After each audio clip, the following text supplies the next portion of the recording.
जाजपुर गड़ कहले बीजेडी को बुझाए हेले आज ओडिशार इतिहास लेउटाइला बीजेडी नेता और कर्मी।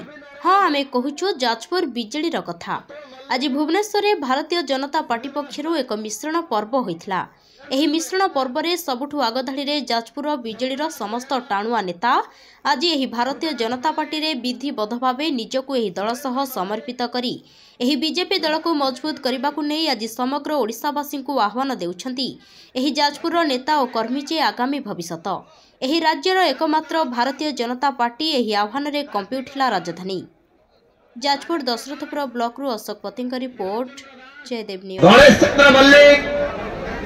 अनंत रवि नारायण अतुल मल्लिक श्रीनिवास नायक रंजन बेहरा शंभुनाथ बेहरा सुभाष मल्लिक सुरेंद्र मल्लिक शशांक शेखर नायक रतिकांत बेहरा कान्नूचरण दास कार्तिक दास राजेंद्र दास क्षीरचंद्र दास